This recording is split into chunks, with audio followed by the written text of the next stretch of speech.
Good morning, everyone. This is Cheryl Stark.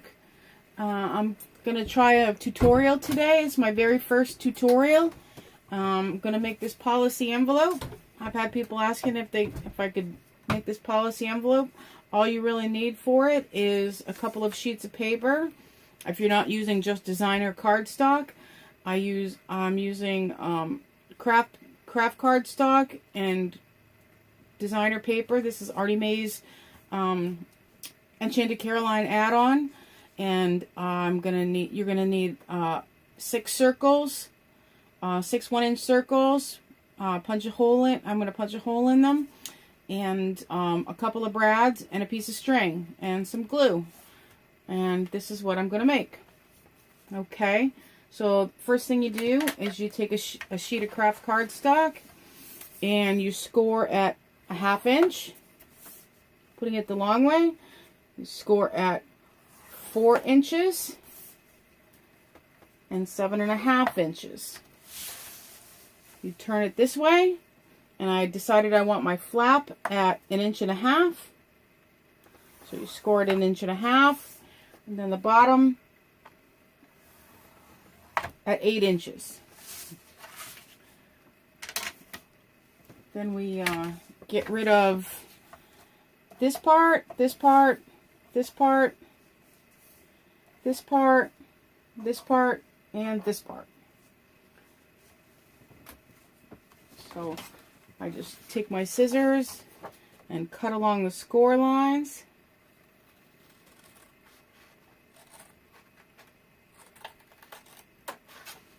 Getting as close as I can.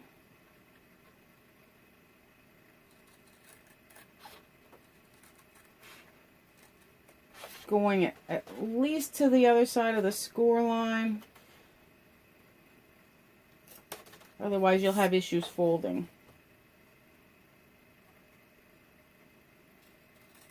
Sorry, I'm not used to the shadows in here. Having so many lights on, it's creating a shadow where I'm sitting. Alright, I'm going to miter that just a little bit.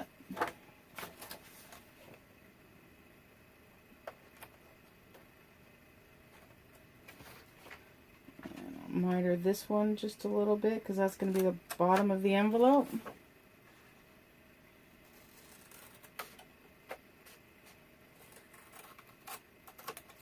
I'll take this part out because I don't need this either.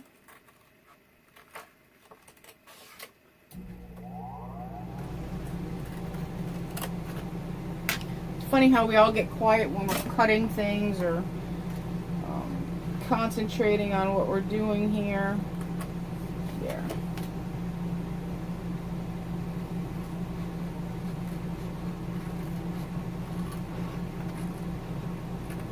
Didn't get along that score line very good. I want to make sure I get this corner because this is where I'm folding it.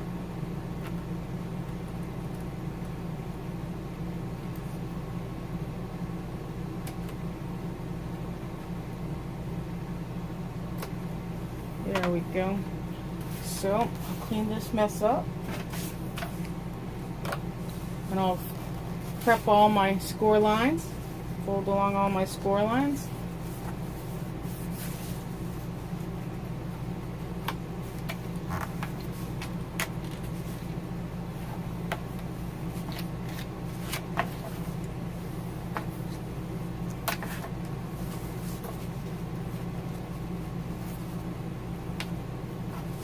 Hope everybody's doing great today. Had a lot of people ask me to do this tutorial. It's kind of nervous. It's my very first tutorial.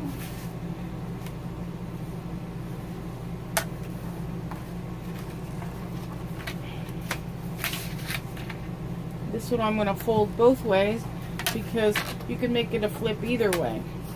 Okay, and now I will round the corners of as best I can.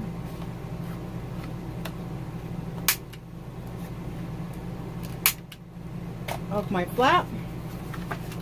Now this is the point where I normally don't need my scoreboard anymore. Get that out of the way. This is the point where I normally poke the holes so I know where I'm going to put my fasteners. So this I want to put right here, so I'll make a pencil mark there. And then I fold this over to figure out where my how far I want my the second part of my closure to be. So I will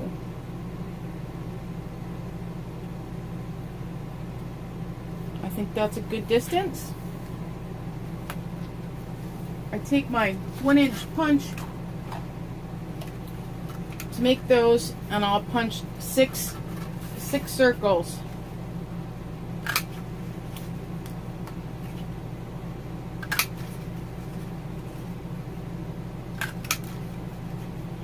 Any scrap paper will work.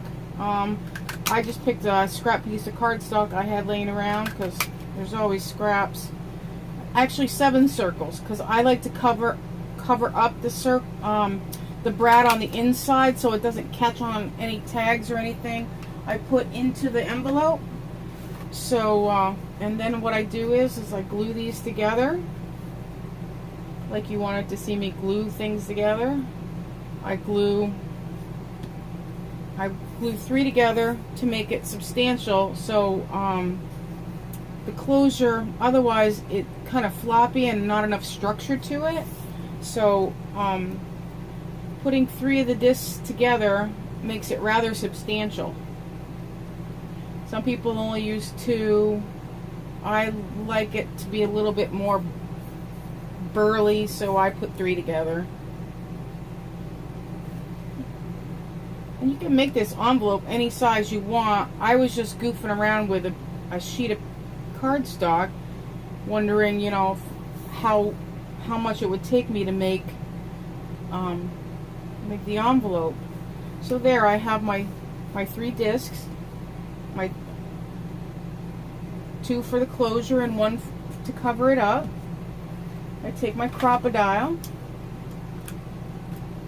and on the 3/16 I make a 3/16 hole, try to get it in the center of my 2 discs that I've glued together. Sorry, I'm a bit OCD about cleaning up. And then I usually ink them.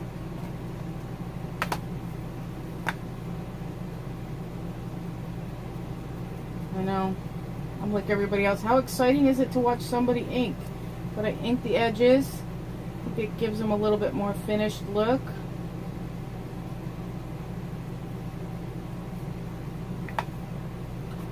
Now the flat hole I can punch with the crocodile, but the other hole is too far down, so I use my awl, and I very carefully just punch a hole in the center of the circle. And I'm sorry, that wasn't in the center of the circle, so I have a hole, so I have a way to see. I punch a hole in the center of the circle, so I know that's where my second part of the closure is going to be. At this point, since I have a hole on the inside, I will be able to see where, after I put the pattern paper on, and I already have the pattern paper that I'm using cut out here. So I take the one I'm going to use for the outside flap. It's all been cut and inked up. I make it a quarter of an inch smaller than the size of the original flap. So this is 1.5 inches.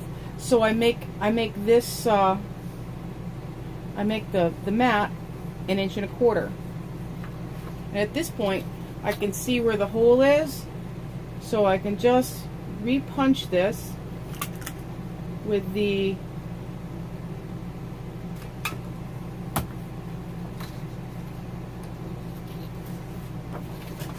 so that gives me that one, and I'm going to glue this down to the front. This is my mat for the front.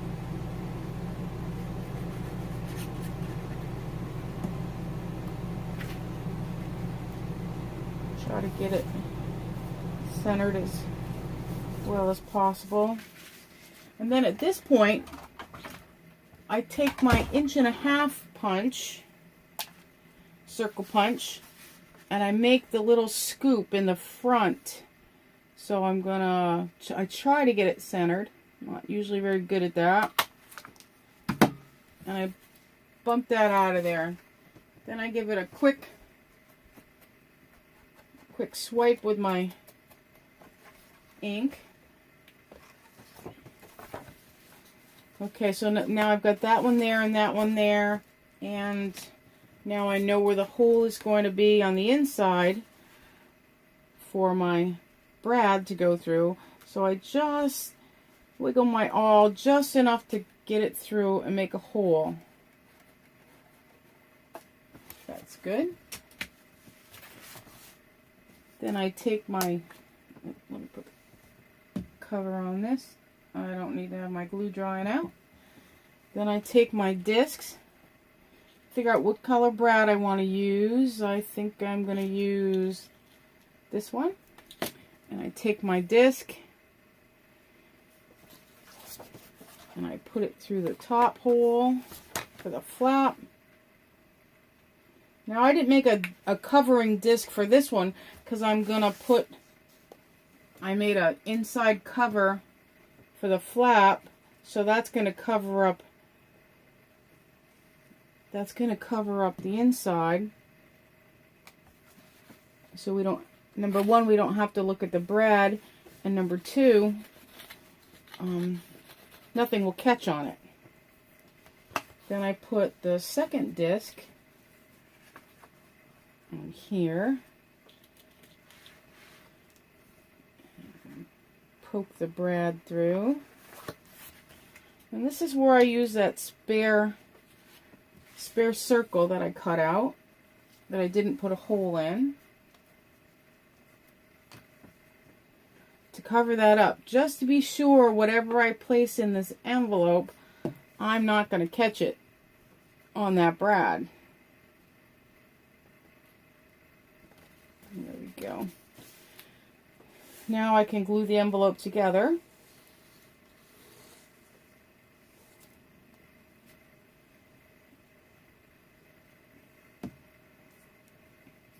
Oh, I probably should have mitered this corner just a smidgen. Miter that corner just a smidgen. Just makes it set that much nicer. So I'm going to close up my envelope.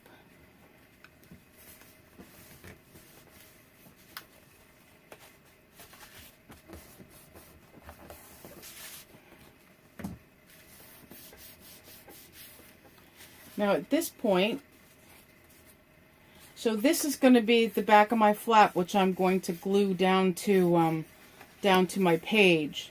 So I'm not going to mat the back of that. I'm going to mat the inside. So I have 2 more journaling spaces. When I attach it down.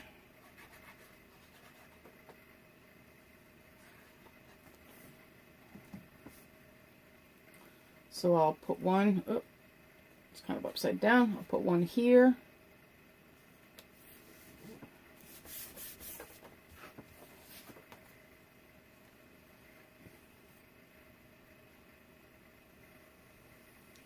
And I will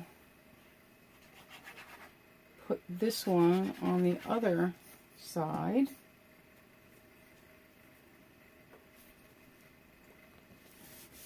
These are papers that are made by TLC Creates Vintage.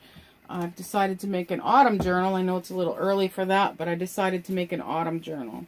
So this is the policy envelope. I would attach it down on 2 sides, and then I could slip something in the back. It flips open. I could write on here, and take a tag.